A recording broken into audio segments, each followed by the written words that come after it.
오늘 설교의 성경 본문 말씀 제가 봉독하겠습니다.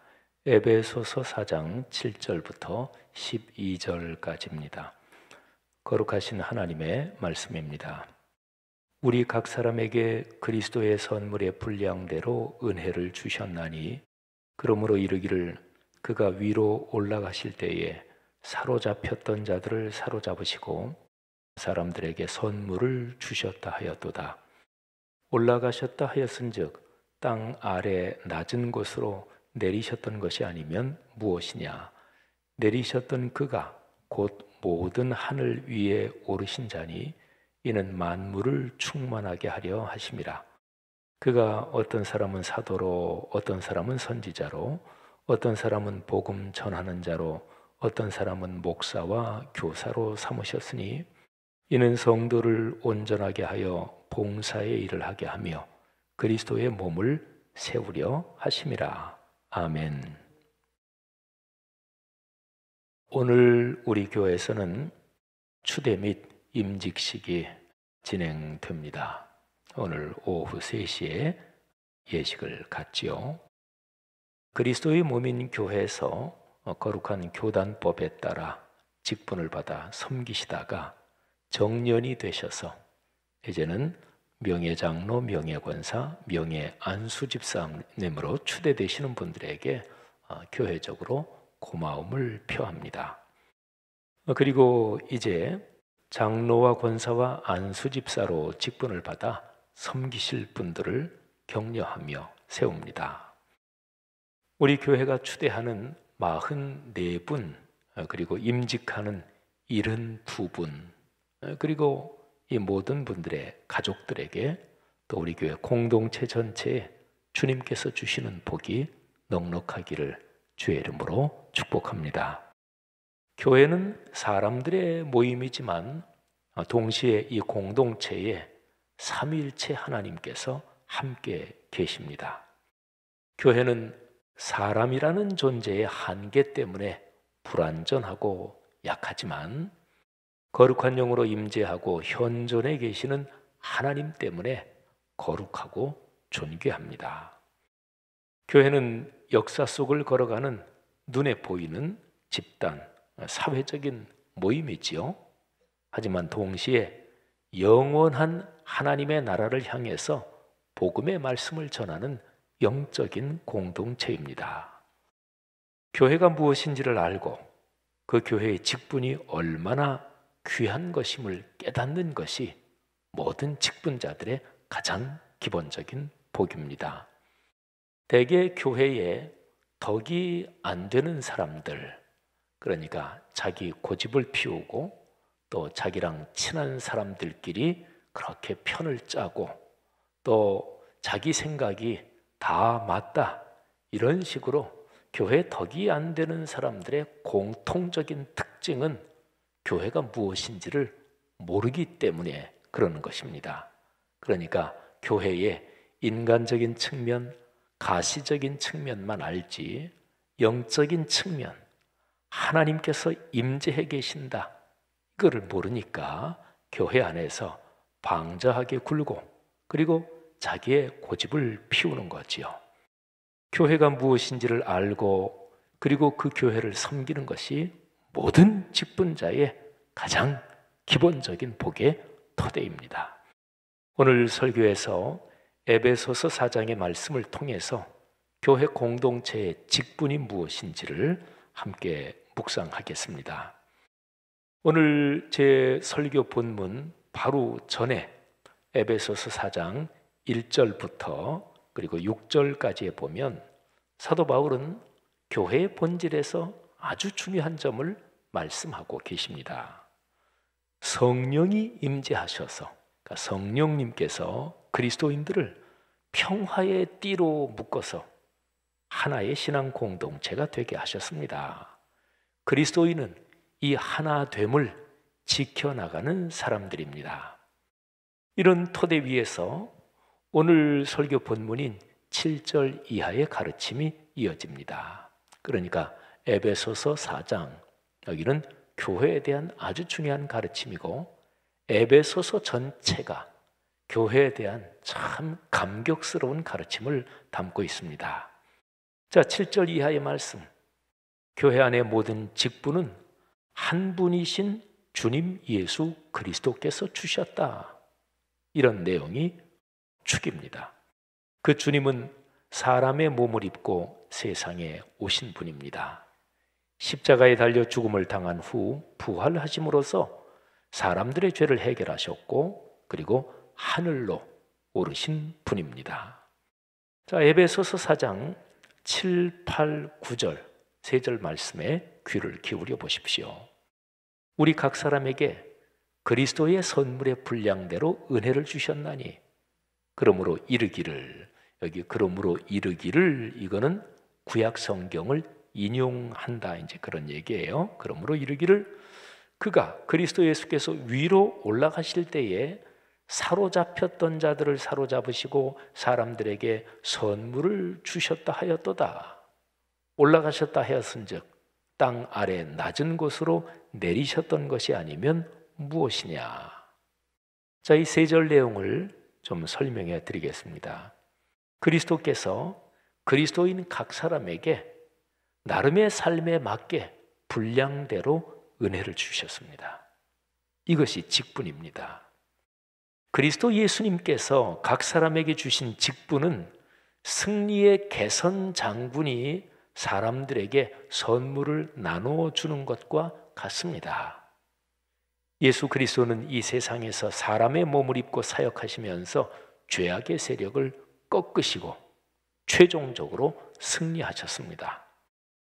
마치 비유하자면 그분은 승리의 개선 장군으로서 하늘로 오르셨습니다. 그런데 이 7, 8, 9 세 절 내용 중에서 8절은 아까 잠깐 말씀드린 대로 구약 성경을 인용한 거예요. 그 구약 성경 구절이 시편 68편 18절입니다.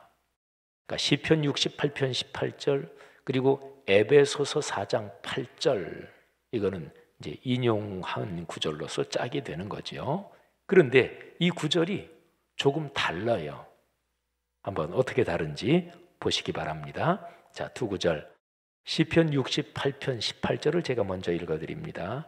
주께서 높은 곳으로 오르시며 사로잡은 자들을 취하시고 선물들을 사람들에게서 받으시며 반역자들로부터도 받으시니 여호와 하나님이 그들과 함께 계시기 때문이로다.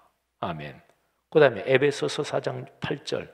그러므로 이르기를 그가 위로 올라가실 때에 사로잡혔던 자들을 사로잡으시고 사람들에게 선물을 주셨다 하였도다. 자, 보십시오. 시편의 말씀은 개선장군이 포로들을 끌고 또 전쟁에서 얻은 전리품들을 수레에 잔뜩 싣고 행진하는 모습을 묘사하고 있습니다. 로마 시대에 바울 사도가 살고 있던, 또 우리 교회가 출발된 그 시절이 로마 제국이 통치하던 시대잖아요. 그때 개선장군은 하얀 말, 백마를 타고 쭉 앞에서 가고 뒤에서 장군들과 군사들이 가고, 그리고 그 뒤에 포로로 잡힌 사람들, 그리고 전리품들, 이렇게 행진이 쭉 이어집니다. 바로 이런 모습을 묘사하고 있는 거죠. 그리고 시편 말씀은 하나님께서 전쟁을 이기게 하셨다, 이렇게 말씀하고 있습니다. 시편의 말씀에 높은 곳으로 오르시며 이런 표현이 있는데, 이 표현은 개선장군이 쭉 행진하고 나서 좀 이렇게 높게 만든 단이 있고, 그리고 그 단 위에 올라가서 군중을 바라보며 연설하고 또 박수가채를 받는, 바로 그렇게 만들어 놓은 높은 단을 말하지요. 자, 이게 시편의 말씀입니다. 에베소서의 기록은 사도 바울이 그 시편 구절을 깊이 묵상하면서 성령의 감동으로 깨달은 것입니다. 바울은 랍비였습니다. 율법학자였어요. 당시의 율법학자는, 또 율법학자 정도가 아니더라도 경건한 유대인들은 구약의 시편은 그냥 거의 다 암송하고 있다, 이렇게 생각하면 됩니다. 신명기도 마찬가지고 구약 성경의 중요한 부분들은. 우리 교회가 지난 8월 달에 시편 읽기 30일 챌린지를 했죠. 시편 150편을 한 달 동안 다 읽었습니다. 저는 그때에 성도님들을 어떻게 섬길까 생각하다가 하루에 5장씩 읽는데 제가 그거를 제 음성으로 녹음을 해서 성도님들에게 매일매일 보내드렸죠. 근데 그렇게 낭송하면서 제가 참 큰 은혜를 받았어요. 30수년을 목회하고 또 제가 신학 중에서 역사신학 교회사가 제 전공인데 2000년 교회사에서 시편이 얼마나 중요한 역할을 하고 있다, 이거를 제가 교회 역사적인 측면에서 잘 알지요. 근데 제가 직접 그렇게 낭송하고 녹음하면서 제가 실감을 했어요. 야, 시편이 이렇게 중요한 책이고 시편을 낭송할 때 얻는 유익이 이런 큰 복이구나 하는 것을 제가 깨달았습니다. 아무튼요, 바울은 시편은 그냥 다 암송하고 있었다고 보면 돼요. 근데 바울이 시편의 그 구절을 묵상하면서 깨달았어요. 아하, 시편의 이 구절에서 개선 장군이 높은 단으로 오르신다, 이게 예수 그리스도께서 하늘로 승천하시는 바로 여기에서 이 말씀이 성취됐구나, 이거를 깨닫고 그렇게 해석하는 거지요. 시편의 말씀에서 예수 그리스도의 승천을 본 것입니다. 세상의 개선 장군은 사로잡은 포로와 전리품을 한껏 자랑하면서 행진합니다. 하지만 승천하시는 예수 그리스도는 당신을 믿는 사람들에게 선물을 나누어 주시면서 하늘의 보좌로 행진하십니다. 주님은 참혹한 전쟁이 아니라 십자가의 희생을 통한 평화의 끈으로 교회 공동체를 세우셨습니다. 세상의 개선 장군은 칼과 그리고 무력으로 사람들을 죽이고 어떨 때는 잔혹하게 한 민족을 말살시키고 그렇게 해서 승리해서 개선 행진을 하잖아요. 근데 예수 그리스도는 예루살렘에 입성할 때도 전쟁을 위해서 쓰는 동물인 말을 타지 않으시고 어린 나귀의 새끼를 타고 입성하셨고, 다른 사람을 죽이는 것이 아니라 자기의 목숨을 버려 희생하시는 십자가 사건을 통해 하나님의 평화를 이루셨고 그 평화의 끈으로 교회 공동체를 세우셨습니다. 그리고 그 교회가 사명을 감당하도록 그리스도인에게 직분을 주십니다. 여러분, 찬송가에도 마귀들과 싸울지라 죄악범한 형제요, 또 나는 주님의 군사라, 말하자면 신앙생활의 여정을 영적인 싸움, 전쟁에 비유하는 찬송가도 있고 성경도 그런 구절이 있지요. 그런데 그리스도인이 세상을 살아가면서 이 세상의 교회 외에 다른 집단이나 다른 사람을 적대시하고 공격적으로 나가는 것은 절대로 성경의 뜻이 아닙니다. 십자가는 적대적이지 않습니다. 십자가는 자신을 희생함으로써 원수를 포용한, 이것이 십자가고 그게 기독교의 근본 정신입니다. 그러니까 기독교인 중에서 타 종교에 대해서 적대적으로 나가고 법당에 가서 부처상을 훼손하고, 그거는 기독교인이 아니에요. 신앙을 잘못 배운 거예요. 그리스도인은 포용하고 사랑하는 이 역설적인 위대한 힘으로 복음을 전하는 거지요. 사랑하는 성도들이요, 추대되고 임직되는 직분자들이요, 직분에 관한 가르침에서 가장 중요한 점이 바로 이것입니다. 오늘 제가 말씀드린 7, 8, 9절에서 중심 내용은 직분자를 누가 세우느냐, 그리스도께서 직분을 주시는 거예요. 교회의 직분자는 하나님께서 세우시는 것입니다. 예수 그리스도께서 성령을 통하여 주십니다. 이것을 깨닫는 것이 중요합니다. 그리고 이 직분을 선물이라 그랬잖아요. 보상이라 그러지 않았습니다. 그만큼 했으니까 마땅한 대응으로 주는 보상이다 이러지 않았고, 선물이라고 했으니 직분을 받는 사람들의 능력이나 그 사람들의 탁월함이 근거가 아닙니다. 대개 직분을 받을 때 그렇지, 나 정도면 이제 내가 당연히 장로가 돼야지. 내가 장로 될 때가 벌써 늦었지. 나 정도면 권사 안수 집사가 될 자격이 충분한데 사람들이 나를 이제야 인정해 줘. 이런 사람들이 나중에 교회에 부덕을 끼칠 수 있습니다. 진실한 마음으로 하나님 앞에서 자기 가슴에 손을 얹고, 주님, 제가 이 직분에 자격이 없는 사람입니다. 그런데 직분을 맡겨주시니 주님, 주님의 은혜로 감당할 수밖에 없사오니 제게 힘을 주시고, 이렇게 기도하는 분이 하나님의 직분을 잘 감당하는 거죠. 그러니까 본인의 능력이나 탁월함이 근거가 아닙니다. 주님의 은혜입니다. 주님께서 임명하십니다. 직분을 받는 모든 분들이 이 점을 기억하고 감사와 감격으로 직분을 받으시기를 바랍니다. 받은 직분을 충성으로 감당하여 큰 복을 얻으시기를 주님의 이름으로 권면합니다. 오늘 추대되는 분들에게 주님께서 그동안의 섬김과 헌신, 그 수고에 큰 칭찬과 상급을 주셨고 또 앞으로도 주실 것입니다. 직분 받아 쭉 만 70이 될 때까지 봉사하시는 분들이 이미 받은 상급 중에서 아주 중요한 것이 있습니다. 직분자로서 교회 공동체와 주님의 일을 섬길 수 있었던 것 자체가 상이요 복입니다. 그리고 이제 만 70이 되셔서 직분 앞에 명예라는 이제 수식어가 붙는 거죠. 명예장로, 명예권사, 명예안수집사. 이거는 그 직분에, 거기에서 직분을 벗는다는 것이 아닙니다.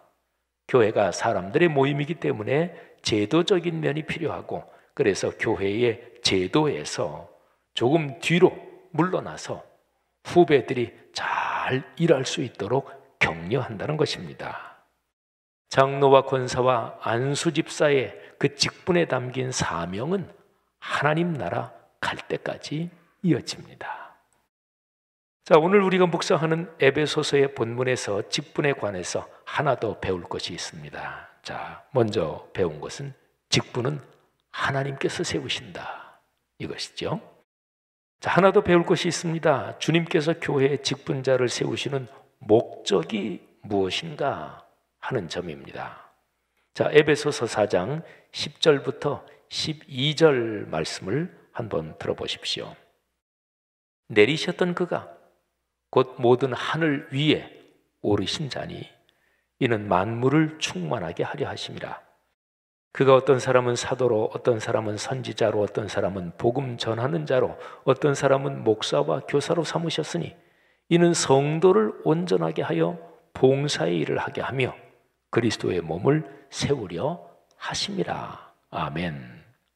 자, 내리셨던 분, 곧 사람 몸을 입고 세상에 오신 예수 그리스도시지요. 이분이 하늘 위에 오르셨습니다.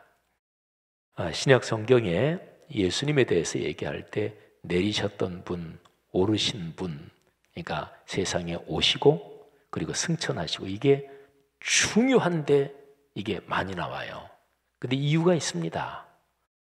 초대교회 시절에 십자가에 달려 돌아가셨고 부활하셨고 이제는 승천하신 그 예수라는 그 사람 이름이 예수라는 그분이 하나님의 아들 구세주다. 이 연속성, 이 믿음이 기독교 신앙의 핵심인 거예요. 심장인 거예요. 그래서 신약 성경에서는 내리셨던 분, 또 올리우셨던 분, 이런 표현이 나오는 거죠. 자, 그런데 예수 그리스도의 모든 사역, 이 세상에 오셔서 사람 몸을 입고 하신 모든 사역, 또 승천하신 그 모든 예수 그리스도 사역의 궁극적인 목적이 뭐냐? 만물을 충만하게 하는 것, 이것입니다. 하나님께서 창조하신 세상은 본디 아름다움, 선함, 그리고 축복, 이런 걸로 충만했고 가득했습니다. 그런데 죄악이 세상에 들어와서 이 하나님이 충만하고 가득하게 채워놓으신 이것이 빈약해지고 추해지고 악해졌죠. 하나님의 아들 예수 그리스도께서 세상에 오신 것은 사람을 비롯한 창조 세계 전체를 다시금 창조 때의 충만함으로 회복하시려는 것입니다. 그러니까요, 만물을 충만하게 한다. 이 충만하게 한다는 뜻은 우리가 사는 사회와 세상이 주님의 뜻에 따라 아름다움으로 가득해진다. 말하자면 구원받는다.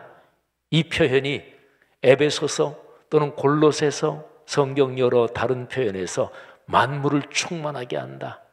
하나님은 만물 안에서 만물을 충만하게 하시는 분이다. 이런 표현이 나오는 건데 그게 바로 세상을 구원한다. 이거의 또 다른 표현입니다. 그런데 하나님은 직분자를 세우심으로써 만물을 충만하게 한다 하셨으니 직분자를 세우심으로써 만물을 구원하는 거예요. 그러니까 직분자의 그 직분의 궁극적인 목적은 만물을 구원하는 이 일을 하는 거예요. 어느 나라, 어느 국가나 그 국가에서 제일 영광스러운 일이 무엇일까요? 제일 영광스러운 사람한테 뭐가 주어지지요? 그거는 국가 훈장. 대한민국 국가에서 최고의 어떤 훈장이 있을 거 아니겠어요? 근데 국가 훈장은 왜 주어지는 줄 아십니까? 그 국가의 존립과 생존과 번영의 발전에 기여한 공로로 주어집니다. 그러니까 한 국가에서 또는 한 민족에서 가장 영광스러운 것은 그 국가와 민족을 위해서 헌신했다. 국가와 민족을 위해서 큰 일을 했다. 이렇게 인정받는 것입니다. 그래서 장례식에서 한 국가에서 최고의 장례식은 국장입니다. 여러분 생각해 보세요. 국가에서 내가 국가를 위해서 일한다. 이러면 영예가 대단한 거 아니겠어요? 미국은 그런 전통이 아주 강합니다. 그래서 종종 그런 외신 기사나 그런 걸 보지요. 어떤 노병이 이렇게 비행기에 탔는데 어떤 1등석에 앉은 그 사람이 노병이 1등석을 지나서 저 뒤쪽으로 가는데 일어나가지고 여기 앉으십시오. 제가 당신 자리로 가겠습니다. 이런 거라든지 그런 미담은 미국 사회에 많아요. 국가와 민족을 위해서 봉사했다는 것이죠. 그런데 직분자는 하나님의 나라를 위해서 만물의 구원을 위해서 하나님이 세우신 직분입니다. 자, 이렇게 구원하는 일을 담당하게 하시려고 하나님께서 세우신 공동체가 교회입니다. 오늘 에베소 본문에 사도, 선지자, 복음 전하는 자, 목사, 교사 이런 직분이 나오는데 오늘날로 말하면 장로, 권사, 안수집사, 교회학교 교사, 찬양대원 등등 여러 가지 직분이 다 포함되겠죠. 이 교회 안의 모든 직분은 그 직분을 받은 사람 자신과 그리고 그 교회 성도들을 온전하게 하고요, 봉사하게 합니다. 오늘 여기 정확하게 나온 표현이죠. 온전하게 하며 봉사하게 한다. 근데 봉사란 이 표현을 잠깐 생각해 보십시오. 죄로 타락한 사람은 기본적으로 이기적입니다. 자기 중심적입니다. 그리고 늘 내게 뭐가 이익이 되느냐 이걸 생각합니다. 교회 생활하고 신앙 생활하면서 신앙이 성숙한다는 얘기는 자기 중심적이고 이기적인 게 이게 변화된다는 거예요. 근데 신앙 생활을 오래 하면서 늘 기준이 누가 나하고 친해? 누가 나한테 잘해줘? 이걸 생각하는 사람은 신앙생활을 오래 해도 늘 여전히 어린아이의 상태에 있고 성경 지식이 제 아무리 많아도 교회에서 제 아무리 중요한 직분을 받았어도 저처럼 목사로 살아간다고 할지라도 누가 나하고 친해? 누가 나한테 잘해줘? 이 생각을 벗어버리지 않는 한 그 사람은 신앙적으로 어린아이입니다. 이게 바로 타락한 인간의 본성이에요. 이기적이고 자기 중심적이고. 그러나 직분을 받아 신앙이 자라면서 남을 생각하고 남을 돕는 사람으로 변화됩니다. 이게 바로 에베소서 오늘 본문에 나오는 봉사의 일입니다. 봉사가 헬라어로 디아코니아인데 이것은 십자가 사건에서 자신을 희생하신 예수 그리스도의 섬김을 가리킵니다. 예수 그리스도가 쓰신 그 당시에 신앙생활 영역에서 쓰이던 단어가 아니었어요. 그 당시에 그냥 일반 사회에서 종이, 노예가 주인이 식사할 때 식사 서빙을 하는, 식사를 시중 드는 그 일을 표현하는 말이 디아코니아였어요. 근데 예수 그리스도께서 일반 그 영역에서 쓰이던 그 단어를 콕 집어서 내가 섬기는 자로 왔다. 내가 노예처럼, 노예가 주인의 식사 시중을 들듯이 내가 그렇게 디아코니아 한다. 이거를 예수님께서 일반적인 단어를 콕 집어서 가지고 오셔서 하나님을 섬기는 자는 이렇게 섬겨야 된다. 그렇게 쓰신 단어가 디아코니아. 오늘 여기 에베소서의 봉사의 일, 바로 이 단어입니다. 그런 봉사로서 그리스도의 몸인 교회가 세워집니다. 자, 그러면 보세요. 에베소서 4장 10, 11, 12절 3절에 직분자를 세우는 목적이 두 가지로 표현되어 있습니다. 자, 10절 만물을 충만하게 하려 하심이라.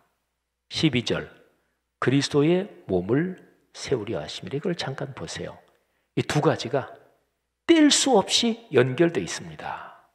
자, 먼저 그리스도의 몸인 교회가 올바르게 세워집니다. 그리고 나서 이로써 만물이 충만하게 됩니다. 사회와 세상이 아름다워지고 예수님께서 주기도문에서 가르쳐 주신 대로 아버지의 뜻이 하늘에서 이루어진 것처럼 이 땅에서도 이루어지게 하나님의 나라가 이 땅에 임하도록, 바로 그것을 중개하고 매개하고 그 통로, 축복의 통로 역할을 하는 게 교회 공동체라는 말이 있죠. 요한복음 17장에 예수님의 간절한 기도가 담겨 있습니다. 근데 이 기도에서 예수님은 당신이 세상을 떠나신 후에, 그러니까 승천하신 후에 사역을 담당할 교회를 위해서 간절히 기도하십니다. 그 기도에 나타난 교회의 모습은 어떤 모습인가요? 진리의 말씀으로 영생을 얻고 거룩하게 되면서 세상을 변화시키는 공동체입니다. 그러니까 먼저 교회가 말씀으로 거룩해지고 다음에 그 힘으로 사회와 세상을 구원합니다. 만물을 충만케 한다는 얘기죠. 우리 교회의 비전 문장에 담긴 뜻이 정확하게 이겁니다. 하나님 말씀의 거룩한 리더십으로 그리스도인의 삶과, 그리스도인의 삶, 여기는 교회 사역에 담겨 있는 거죠. 그리스도인의 삶과 그리고 세계를 변화시킨다. 아멘. 교회 사역이 결코 찻잔 속의 태풍이 아닙니다. 교회 사역이 그들만의 리그가 결코 아닙니다. 교회는 세상 속에서 외따로 떨어진 섬이 아닙니다. 교회는 거룩한 말씀을 붙잡고 세상 한가운데 우뚝 서 있는 구원의 등대입니다. 그리스도인은 거룩한 말씀으로 존재하는 세상의 소금과 빛입니다. 말씀과 기도로 거룩해지면서야 교회는 교회답고 그리스도인은 그리스도인다울 수 있는 것이지요. 사랑하는 직분자 여러분들이요, 여러분들은 그리스도 예수께서 세우신, 또 세우시는 사람들입니다. 주님의 축복이 여러분과 여러분의 가정, 가문에 함께 하십니다. 사랑하는 말씀삼 공동체의 성도들이요, 주님께서 여러분 모두를 거룩한 말씀으로 늘 새롭게 하십니다. 공예배의 자리에 모일 때마다 주님의 말씀을 겸허히 들으시기를 바랍니다. 개인적인 말씀 묵상의 자리에서 주님의 가르침을 사모하며 주의 음성에 귀를 기울이시기를 바랍니다. 그렇게 해서 듣고 깨달은 말씀을 붙잡고 그 말씀에 따라 살게 해달라고 기도하십시오. 교회는 주님의 말씀과 그 말씀에 응답하는 신앙 고백의 반석 위에 세워졌습니다. 교회에서는 생명의 말씀이 늘 샘처럼 솟아나와 성도들이 이 생명수를 마시며 삶을 이어가며 주의 말씀을 전합니다. 그리스도인은 세상에 헛된 영광을 주지 않습니다. 주의 자녀가 받을 복을 누리며 영원한 나라를 기다립니다. 교회가 지옥과 사망의 권세를 이기며 세상을 구원합니다. 이 확신이 여러분 모두에게 가득하기를 주의 이름으로 축복합니다. 오늘은 우리 교회 공동체의 큰 축복의 날입니다. 말씀삼 공동체 가족 모두가 큰 복을 받는 날입니다. 여러분 모두를 사랑하고 축복합니다. 고맙습니다.